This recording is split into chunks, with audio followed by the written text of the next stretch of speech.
Hello, welcome to Dungeon Growers Podcast. I'm your host, Justin. Today we're reviewing another DC animated movie. This time we're doing a more recent one, Suicide Squad: Hell to Pay, which came out 2018. It's an hour and 26 minutes, and it's directed by Sam Liu. Stars Christian Slater as Deadshot, Tara Strong as Harley Quinn, Vanessa L. Williams as Amanda Waller, Billy Brown as Bronze Tiger, which he wasn't in the last Suicide Squad animated movie. Liam McIntyre as Owen Mercer, and you got Gideon Emery as Copperhead. So in this animated movie, which let me get the case here, it's very different than the first movie, where the first Suicide Squad animated movie was obviously based off the Arkham games. This one is set in the DC universe. The story for this one is, they don't really tell you this, but it's implied. Amanda Waller is dying, possibly of cancer. That's what I read online. And she sends the Suicide Squad on a mission. The first mission in the movie, which only takes like a couple minutes, is like them trying to retrieve a memory card or something from a villain who looks like a knockoff of Wilson. He looks like a knockoff of Kingpin, but with hair. And that mission, which was led by Count Vertigo, Deadshot, and two other characters that I think one was called the Jester, and I don't even know what the other one was called. They were like a rip-off of like Joker and Harley Quinn. They're like right off the bat you can tell, oh, this is like R-rated, because there's lots of ultra violence in the movie. Not so much. There's like one shot where you see like a nipple because there's two lesbian characters in this movie.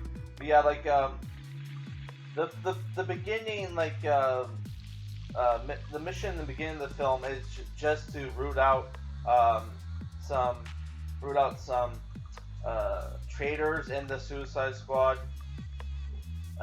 where like, you know, Count Vertigo gets his like head blown off, which sucks because like he was kind of a cool Vertigo is kind of a cool character, and I really like his costume. I even have a little hero clicks of him back when I would collect hero clicks, which I didn't collect that many, honestly, because I had no idea how to fucking play the game.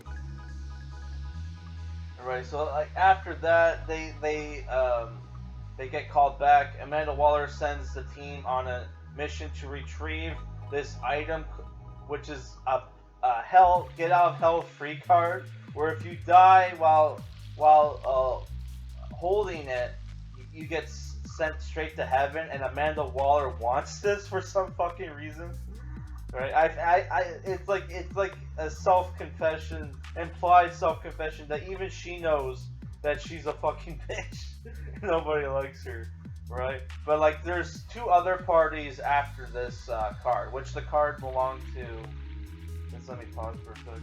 Yeah, the card belonged to Dr. Fate, and this Dr. Fate, which Dr. Fate, for people to know, is like DC's like Stephen Strange, but Doctor Strange, but like.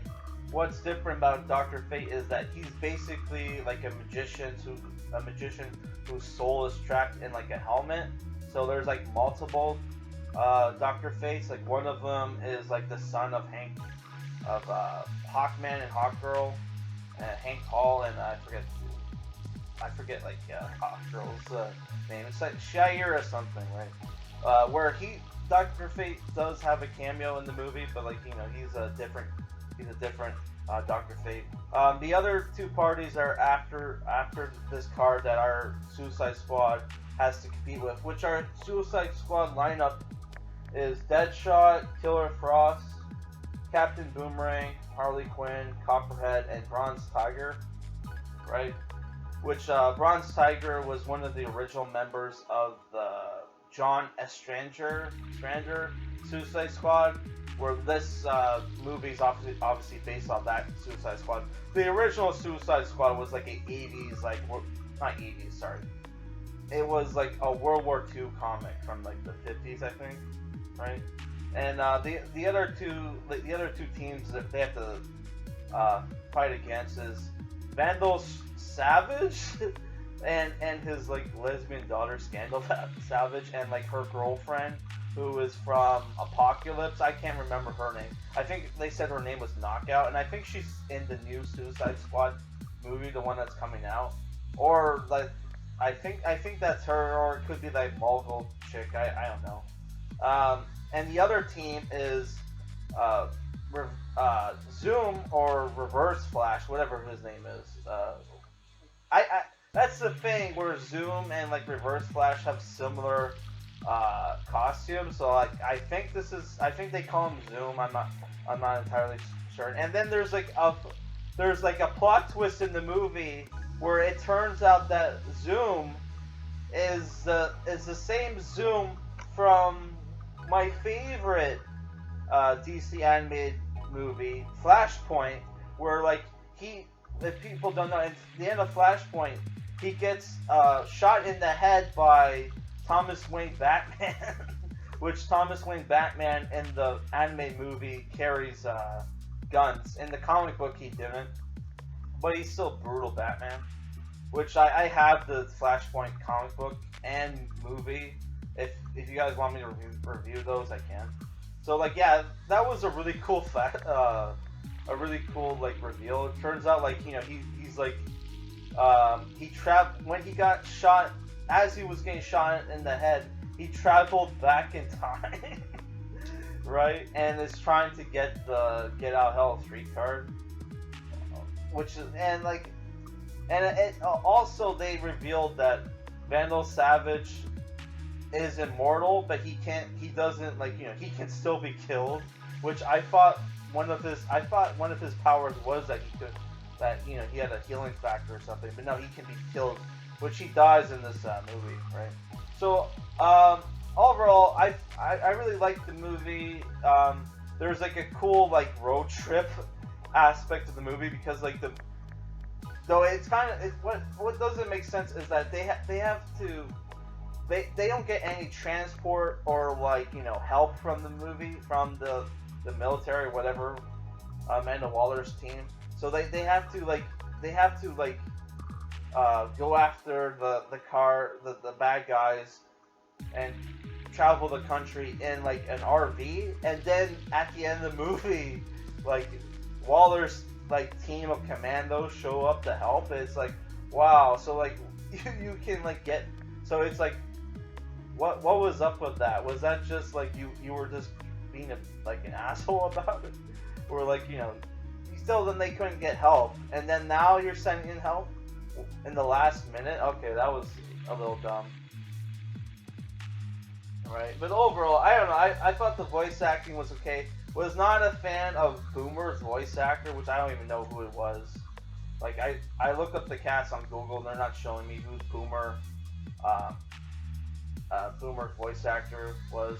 Which Boomer's voice actor did a way better job in the first animated movie. Overall, I think the first animated movie was better. The voice acting was kind of weak in this movie. Also, Professor Pig is in this movie, and he's voiced by James Urbanek, who's like the voice of Dr. Venture from Venture Bros, who I thought he was okay, but like Professor Pig is supposed to be British, and he didn't sound very British in this movie. Which, if you pick up the Blu-ray, not only do you get like you got the commentary and like behind the scenes stuff on the characters, but you also get like two episodes from some of the cartoons. One from Beware the Batman, where Batman and Katana have to fight Professor Pig, and then like the other one is like the Young Justice episode where Superboy and Miss Martian Manhunter have to infiltrate Belle Reef Prison because there's going to be like a mass villain breakout, which both episodes were okay. I kind of liked the aesthetics of Beware the Batman. It had this like dark like gritty look to it, despite the like crappy CGI animation. And the costume is obviously inspired by Michael Keaton's like Batman, but like it's still, despite the fact that the show is kind of dark, it's still a kids show. So like there's a lot of like pull punching, if you know what I mean. But yeah. So honestly, the one thing I forgot to mention, I do like the costumes. I thought the costumes were great, but overall, I thought like some of the characters were weak. But I still enjoyed the movie. There's lots of ultra violence and action, right? And you have a really cool lineup of the Suicide Squad. Even though like you still have like three members, like 3 out of 5 of the members you've seen in like the first Suicide Squad movie. I still thought it was still a cool lineup. But I'm kind of annoyed that like when it comes to Suicide Squad, it's like, okay, what do we use for our lineup? Oh, just use Batman and Flash villains. Like, can we not use like other villains at all? That's the one thing about James Gunn's like Suicide Squad movie, is that it's not just like Batman and Flash villains. It's like they got villains from all over the place. So that should make the movie like pretty cool. And then I heard like Starro, the starfish villain from Justice League, is going to be in the Suicide Squad movie. So I'm definitely going to check that out. But overall, I think this movie, if I were to give it a rating, it's like a 6.5 out of 10. Also, there's like a scene where our characters that are in a male strip club are in the male strip club. So there's no nudity, but yeah, it's a little. That scene was a little awkward. But if you don't mind that, I think overall the movie's good and worth watching. It's a 6.5 out of 10. If you guys want me to review the first Suicide Squad movie, which was Batman: Assault on Arkham. Yeah, Batman's in the movie, but he's not the main character. The Suicide Squad is. Let me know in the comments. Alright, guys.